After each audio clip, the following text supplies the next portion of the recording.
Hello नमस्ते all fitness को Sarika hair. स्वागत आहे तुमचं Sarika's life fitness food fun आणि फॅमिलीमध्ये। आज आपण या व्हिडिओमध्ये पाहणार आहोत कोलेस्टेरॉल कमी करण्यासाठी काही घरगुती उपाय। अलीकडे आपण बऱ्याच लोकांच्या रिपोर्टमध्ये पाहतो की कोलेस्टेरॉल वाढलेलं आहे आणि याचं मेनली कारण म्हणजे आपली जी बदललेली लाईफस्टाईल आहे ती सेडंटरी लाईफस्टाईल, बैठी कामं, शिवाय बाहेरचं फूड जास्त प्रमाणामध्ये खाणं, जंक फूड असेल तर ह्याच्यामुळे आपल्याला पाहायला मिळतं की कोलेस्टेरॉल वाढलेलं आहे। जेव्हा ब्लड टेस्ट केली जाते आणि लक्षात येतं आपल्याला की कोलेस्टेरॉल वाढलेलं आहे तर त्यावेळेस काही डॉक्टर काही मेडिसिन पण प्रिस्क्राइब करतात आणि जर तुमची लेवल ही हाय असेल किंवा जास्त वाढलेलं असेल तर मेडिसिन घेणं हे खूप गरजेचं आहे। पण मेडिसिन घेण्याने पूर्ण तुमचं कोलेस्टेरॉल कमी होणार आहे आणि नियंत्रित राहणार आहे असं आहे का? तर नाही। सोबत जर का तुम्ही तुमच्या जीवनशैलीमध्ये लाईफस्टाईलमध्ये काही बदल केले तर तुम्ही नक्कीच हे ऑल टाइम कंट्रोलमध्ये ठेवू शकता।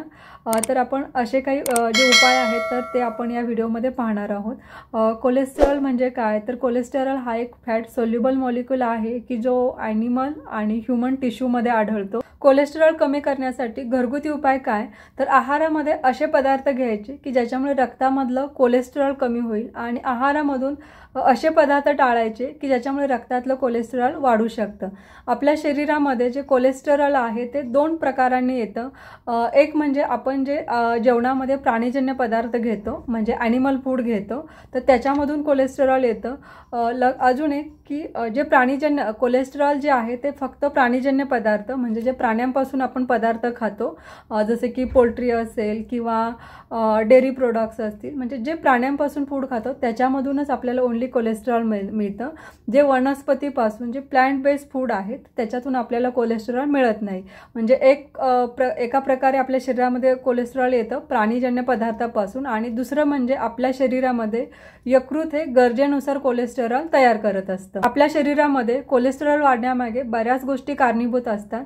त्यामध्ये काही गोष्टी अशा असतात की ज्या आपण बदलू शकत नाही आणि काही गोष्टी अशा आहेत की ज्या आपण नक्कीच बदलू शकतो आणि आपल्याला होणारा हा जो त्रास आहे तो कमी करू शकतो। तर आपण पाहूयात की अशा कुठल्या गोष्टी आहेत की ज्या आपण बदलू शकत नाही। पहिली गोष्ट म्हणजे तुमचं वाढलेलं वय। काही लोकांमध्ये वाढत्या वयासोबत कोलेस्टेरॉल वाढण्याचं प्रमाण वाढलेलं असतं आणि हे आपण बदलू शकत नाही। दुसरी गोष्ट म्हणजे जेंडर म्हणजे काय? तर स्त्रियांमध्ये जे मेन्स्ट्रुअल सायकल असतं हे जोपर्यंत चालू असतं म्हणजे वयाच्या 44 ते 45 वर्षांपर्यंत जनरली तर तोपर्यंत प्रोटेक्शन असतं। पण मेनोपॉज नंतर कोलेस्टेरॉल वाढण्याचं प्रमाण हे वाढलेलं असतं आणि हेही आपण बदलू शकत नाही। तिसरं म्हणजे वंश। काही वंश असे आहेत की ज्याच्यामध्ये इतरांच्या तुलनेमध्ये कोलेस्टेरॉल वाढण्याचं प्रमाण हे जास्त असतं। आणि चौथं म्हणजे फॅमिली हिस्ट्री। जर तुमच्या फॅमिलीमध्ये कोलेस्टेरॉलची जर हिस्ट्री असेल तर तो तुम्हालाही धोका असू शकतो। असे कुठले फॅक्टर आहेत की ज्याच्यामध्ये आपण बदल करू शकतो? पहिलं म्हणजे वाढलेलं वजन। जर वजन वाढलेलं असेल तर आपण ते नियंत्रणात ठेवायला पाहिजे। जर वजन तुमचं नियंत्रणामध्ये असेल तर रक्तामध्ये वाढलेलं जे कोलेस्टेरॉल आहे तर ते कमी व्हायला नक्कीच मदत होईल। दुसरं म्हणजे एक्झरसाइज। जर एक्झरसाइज तुम्ही करायला सुरुवात केली आणि ते तुमच्या रेग्युलर रुटीनमध्ये ॲड केलं तर याचाही उपयोग रक्तामध्ये जे कोलेस्टेरॉलची पातळी वाढलेली आहे तर ती कमी व्हायला मदत होईल। तिसरं म्हणजे आहारामध्ये काय घ्यायला पाहिजे आणि आहारामध्ये काय घ्यायला नको आहे इकडे जर आपण प्रॉपर लक्ष दिलं तर याच्यानेही ब्लडमधलं रक्तात जे कोलेस्टेरॉल वाढलेलं आहे तर ते कमी व्हायला मदत होईल। आणि चौथं म्हणजे स्मोकिंग। अवॉइड स्मोकिंग करणं तुम्ही टाळलं तर याच्यानेही रक्तामधलं जे कोलेस्टेरॉलचं प्रमाण आहे ते कमी व्हायला मदत होईल। म्हणजे जर तुम्ही आहार आणि तुमच्या लाईफस्टाईलमध्ये असे काही बदल केले तर कोलेस्टेरॉलचं प्रमाण हे नियंत्रणामध्ये राहील आणि जरी वाढलं असेल तर ते आटोक्यामध्ये येईल। आहार आणि लाईफस्टाईलमध्ये जर तुम्ही बदल केले तर रक्तामधील कोलेस्टेरॉलचं प्रमाण हे जरी वाढलेलं असेल तरी ते 20-25% कमी व्हायला आणि नियंत्रणामध्ये राहायला मदत होईल। तर आपण रक्तातील कोलेस्टेरॉलचं प्रमाण कसं कमी करता येतं हे पाहूया।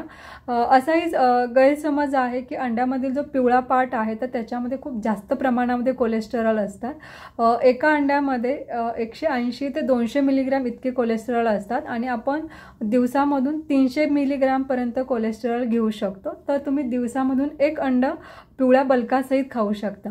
आता दुसरा टाळता येणारा पदार्थ म्हणजे सॅच्युरेटेड फॅट। सॅच्युरेटेड फॅट म्हणजे काय?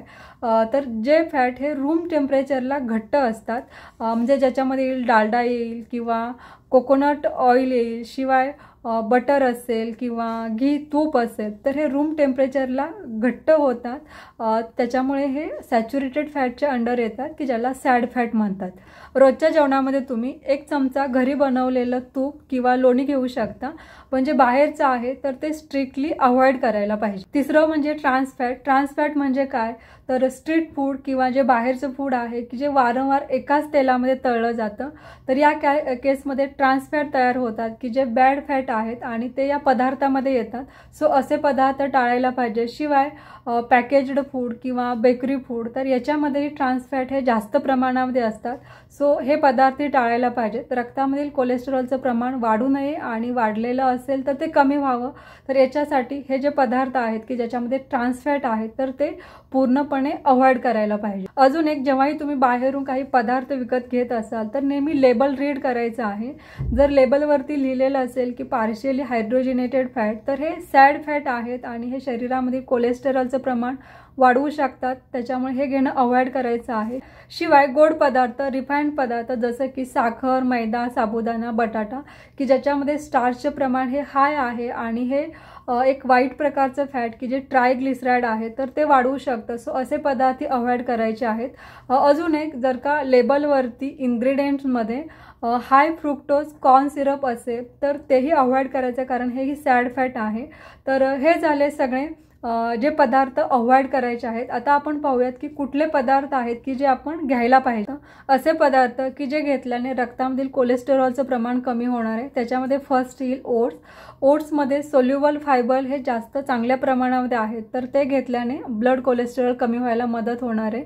शिवाय ॲपलमध्ये पेक्टिन हे सोल्युबल फायबर आहे की ज्याचाही उपयोग रक्तामधील कोलेस्टेरॉलचं प्रमाण कमी व्हायला मदत होणार आहे. अजून स्ट्रॉबेरी, काकडी, भेंडी, गवार, शिवाय बीन्स वर्गीय ज्याच्यामध्ये श्रावणी घेवडा, ब्लॅक बीन किंवा किडनी बीन असेल, सोयाबीन असेल, चवळी असेल, शिवाय फोलांसहीची जी सगळी कडधान्ये आहेत तर ह्याच्यामध्ये चांगल्या प्रमाणामध्ये सोल्युबल फायबर असते, शिवाय प्रोटीनही असते, तर हेही रक्तामधील कोलेस्टेरॉलचं प्रमाण कमी करायला मदत करेल. शिवाय अजून एक म्हणजे जवस. जवसामध्येही सोल्युबल फायबर आहेत, शिवाय याच्यामध्ये ओमेगा 3 हे चांगल्या प्रमाणामध्ये आहे. सो दिवसामधून एक मोठा चमचा जवस हे तुम्ही तुमच्या आहारामध्ये घेऊ शकता. मग ते तुम्ही मुखवासामध्ये ॲड करू शकता किंवा चटणीच्या स्वरूपामध्ये घेऊ शकता. सोया मिल्क आणि टोफू याचाही आहारामध्ये समावेश करू शकता. याच्यामध्ये आयसोफ्लेव्हन्स आहेत की जे रक्तामधील कोलेस्टेरॉल कमी करायला मदत करतात. राईस ब्रॅन ऑइल आणि याच्यासोबतच जी चांगल्या प्रकारची गुड फॅट असणारी जी तेलं आहेत तर त्यांचाही तुम्ही तुमच्या आहारामध्ये नक्कीच समावेश करू शकता. तसंच आहारामध्ये अँटीऑक्सिडंटचा समावेश करायचा आहे. अँटीऑक्सिडंट आपल्याला कशामधून मिळतात, जर जी नैसर्गिक रंगीबेरंगी भाज्या आहेत किंवा नैसर्गिक रंगीबेरंगी फळं आहेत तर याच्यातून आपल्याला चांगल्या प्रमाणामध्ये अँटीऑक्सिडंट्स मिळतात. आणि अँटीऑक्सिडंटचं काम काय आहे, तर बॅड कोलेस्टेरॉलचं गुठळ्या किंवा थर होण्यापासून प्रोटेक्ट करतं. शिवाय बॅड कोलेस्टेरॉलचं जे ऑक्सिडेशन होतं तर ते होण्यापासूनही बचाव करतं.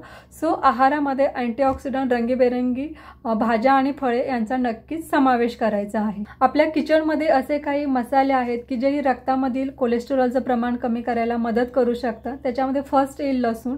लसणाच्या 1 ते 2 कच्च्या पाकळ्या तुम्ही खाऊ शकता. जर कच्चा लसूण खाणं आवडत नसेल तर तुम्ही चटणीमध्ये याचा समावेश करू शकता. दुसरं असेल अद्रक किंवा हळद, याचाही जेवणामध्ये समावेश करू शकता.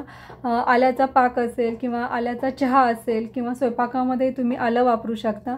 शिवाय मेथीच्या बिया तुम्ही जे आपण रेग्युलर चपातीसाठी जे पीठ बनवतो गव्हाचं तर त्याच्यामध्ये तुम्ही ॲड करू शकता. जर 5 किलो असेल तर त्याच्यामध्ये तुम्ही 1 चमचा मेथी बिया आणि 1 ते 2 वाटी सोयाबीन मिक्स करू शकता की जे रोजच्या वापरामध्ये येईल आणि ज्याच्याने ब्लड कोलेस्टेरॉल कमी व्हायला, आटोक्यात राहायला मदत होईल. शिवाय जर तुम्ही नॉनव्हेज खात असाल तर तुम्ही चांगल्या प्रकारचे मासेही तुम्ही तुमच्या डाएटमध्ये इन्क्लूड करू शकता.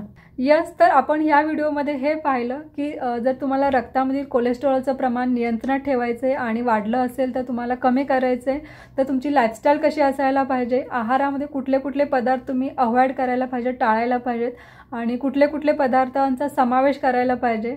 तर होप तुम्हाला या व्हिडिओचा नक्की यूज होईल. व्हिडिओ आवडल्यास व्हिडिओला नक्की लाईक करायचं आहे, शेअर करा तुमच्या खूप साऱ्या फ्रेंड्सला की त्यांना या माहितीचा उपयोग होईल. लवकरच भेटूयात अजून एका नवीन व्हिडिओमध्ये नवीन माहितीसह. थँक्यू.